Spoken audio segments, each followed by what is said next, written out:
Hi guys, BSc nursing का number 1 channel study medium में आप सभी का स्वागत है। अगर बीएससी नर्सिंग का आप लोग तैयारी कर रहे हैं तो ये सीरीज आप लोग के लिए बहुत इंपॉर्टेंट है। अगर आप सभी को क्लासेस एक साथ देखना है तो डिस्क्रिप्शन बॉक्स में लिंक दिया गया है, और अगर आप अच्छे से तैयारी करना चाहते हैं तो आप हमारे ऐप के साथ ज्वाइन हो जाइए, जिसका लिंक हमने डिस्क्रिप्शन बॉक्स में दे दिया है। वहाँ पे आपको कोर्स मिल जाएगी जो सबसे सस्ती होगी। वहाँ पे आपको एक पीडीएफ भी मिलेगा। अगर ये पीडीएफ आप पढ़ लेते हो तो इससे बाहर एक भी प्रश्न नहीं पूछा जाएगा। तो चलिए शुरू करते हैं आज का वीडियो। हमारा फर्स्ट क्वेश्चन है, संवहन से संबंधित निम्न में से कौन सा वक्तव्य सही है।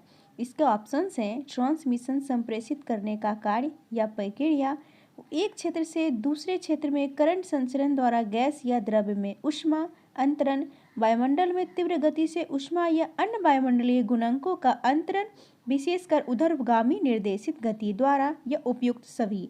तो संवहन से संबंधित उपयुक्त सभी कथन सत्य है। So right answer option number D.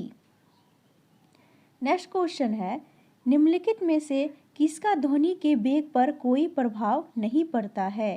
दाब, तापमान, आर्द्रता, घनत्व। तो दाब का ध्वनि वेग पर कोई प्रभाव नहीं पड़ता है। Right answer option number A. Question number 3, ध्वनि किस रूप में यात्रा करती है।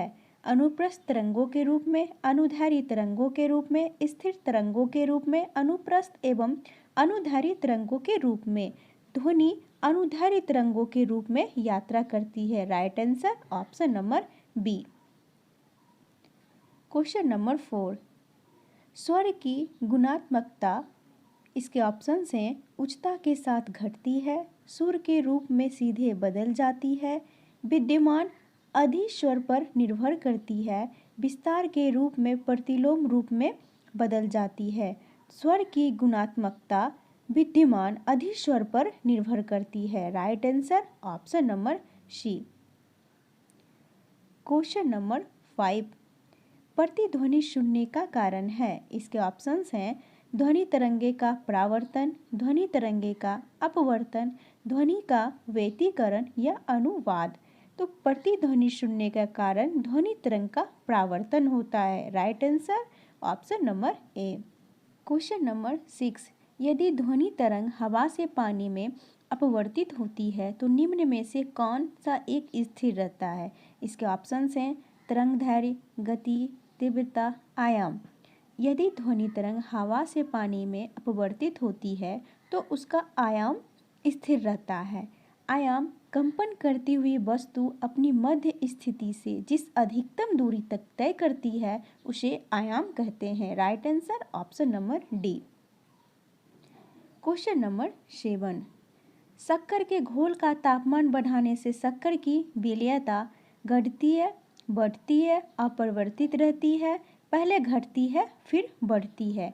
तो शक्कर के घोल के तापमान बढ़ाने से शक्कर की विलेयता बढ़ती है। Right answer option number B. Question number 8, आणविक संघटन के द्वारा ऊष्मा का संप्रेषण क्या कहलाता है। चालन, संवहन, विकिरण, प्रकीर्णन। तो आणविक संगठन के द्वारा ऊष्मा का संप्रेषण संवहन कहलाता है। Right answer option number B है। नेक्स्ट क्वेश्चन है, गैस को समतापीय रूप से फैलने देने पर, इसके ऑप्शंस हैं इसके द्वारा कार्य किया जाता है, इस पर कार्य किया जाता है, कुछ अवधि के लिए इस पर कार्य किया जाता है, या कुछ अवधि के लिए इसके द्वारा कार्य किया जाता है। तो गैस को समतापीय रूप से फैलने देने पर इसके द्वारा कार्य किया जाता है। Right answer option number A. Question number 10, ऊष्मा विकिरणों की गति होती है। इसके ऑप्शंस हैं ध्वनि के बराबर, प्रकाश के बराबर, प्रश्रव्य तरंगों के बराबर, इनमें से कोई नहीं। ऊष्मा विकिरण की गति प्रकाश के बराबर होती है।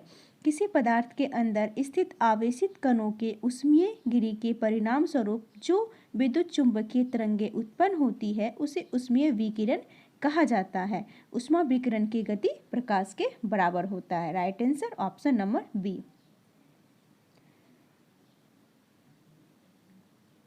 क्वेश्चन नंबर 11, दो रेलों में मध्य जोड़ पर एक छोटा सा स्थान क्यों छोड़ा जाता है? इसके ऑप्शंस हैं क्योंकि ऐसे स्थान छोड़ने से कुछ लागत बचेगी, क्योंकि धातु गर्म होने पर फैलती है तथा ठंडे करने पर संकुचित होती है, आवश्यक गुरुत्व बल उत्पन्न करने के लिए, या इनमें से कोई नहीं। दो रेलों में मध्य जोड़ पर एक छोटा सा स्थान छोड़ा जाता है क्योंकि धातु गर्म करने पर फैलती है तथा ठंडा करने पर संकुचित होती है। Right answer option number B. चलते हैं नेक्स्ट क्वेश्चन की ओर। ठंडे प्रदेशों में जहां तापमान 0 डिग्री सेल्सियस तक चला जाता है वहां किसान खेतों को पानी से भर देते हैं अपने फसलों को नुकसान से बचाने के लिए, क्योंकि इसके ऑप्शंस हैं जल ठंडे प्रदेशों में प्रचुरता में पाया जाता है, जल का विशिष्ट ऊष्मा कम होता है और 4 डिग्री सेल्सियस से कम तापमान पर जल का आयतन बढ़ जाता है, या पानी की विशिष्ट ऊष्मा अधिक होती है, या ठंडे प्रदेशों में जड़ों द्वारा प्रचुर मात्रा में जल का अवशोषण होता है। तो ठंडे प्रदेशों में जहां तापमान 0 डिग्री सेल्सियस तक चला जाता है वहां किसान खेतों को पानी से भर देते हैं अपने फसल को नुकसान से बचाने के लिए, क्योंकि जल का विशिष्ट ऊष्मा कम होता है और 4 डिग्री सेल्सियस से कम तापमान पर जल का आयतन बढ़ जाता है। Right answer option number B. Question number 13। शब्द इंसोलेशन का अर्थ है उष्मारोधी सामग्रियां, आने वाली सौर विकिरण, अविलेय सामग्रियां, उपयुक्त में से कोई नहीं। शब्द इंसोलेशन का अर्थ आने वाली सौर विकिरण है। Right answer option number B. Question number 14। ऊष्मागतिकी का कौन सा नियम कहता है कि बिना किसी बाह्य कारक की सहायता से किसी कम ताप वाली वस्तु से किसी उच्च ताप वाली वस्तु को ऊष्मा स्थानांतरित नहीं की जा सकती है? तो इसका ऑप्शन है तीसरा, पहला, दूसरा, इनमें से कोई नहीं। तो ऊष्मागतिकी का दूसरा नियम कहता है कि बिना किसी बाह्य कारक की सहायता से किसी कम ताप वाली वस्तु से किसी उच्च ताप वाली वस्तु को ऊष्मा स्थानांतरित नहीं की जा सकती है। Right answer option number C. Question number 15। केतली में पानी गर्म होना उदाहरण है संवहन का, चालन का, विकिरण का, संघनन का। केतली में पानी गर्म होना संवहन का उदाहरण है। संवहन किसी तरल पदार्थ के अणुओं में ऊष्मा का स्थानांतरण संवहन कहलाता है। Right answer option number A. Next question है द्रव तापमापी की गैस तापमापी अधिक संवेदी होता है क्योंकि गैस द्रव से हल्की होती है, द्रव की अपेक्षा अधिक प्रसार करती है, सरलता से प्राप्त की जा सकती है, अपनी अवस्था को आसानी से नहीं बदलती है। द्रव तापमापी की गैस तापमापी अधिक संवेदी होता है क्योंकि द्रव की अपेक्षा अधिक प्रसार करती है। Right answer option number B. Next question है माध्यम के तापमान में वृद्धि के साथ प्रकाश की गति बढ़ती है, घटती है, वैसे ही रहती है, सहसा गिर जाती है।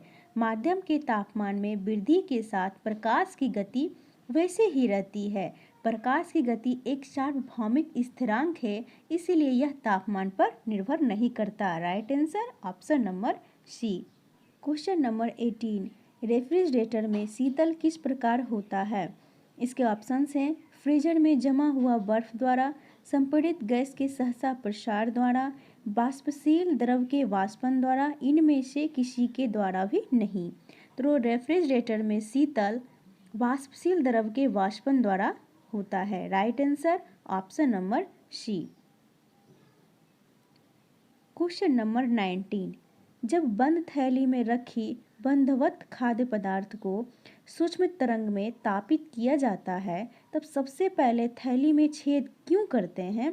इसके ऑप्शंस हैं थैली को भाप के दाब में फटने से बचाने के लिए, ताप को छेद के द्वारा खाद्य पदार्थ में प्रवेश करने के लिए, सूक्ष्म तरंग को छेद के द्वारा खाद्य पदार्थ में प्रवेश करने के लिए, या खाद्य पदार्थ के सुगंध को छेद के द्वारा बाहर आने के लिए। तो जब थैली रखी बंधवत खाद्य पदार्थ को सूक्ष्म तरंग में तापित किया जाता है तब सबसे पहले थैली में छेद किया जाता है क्योंकि थैली को भाप के दाब में फटने से बचाने के लिए। Right answer option number A. Question number 20। एक निर्वात मार्जक भाप के अंतर नियम के अनुसार कार्य करता है, चंद्र में यह कैसे कार्य करेगा? इसके ऑप्शंस हैं पृथ्वी के समान ही कुशल रूप में कार्य करेगा, कार्य नहीं करेगा, कम कुशलता से कार्य करेगा, अधिक कुशलता से कार्य करेगा।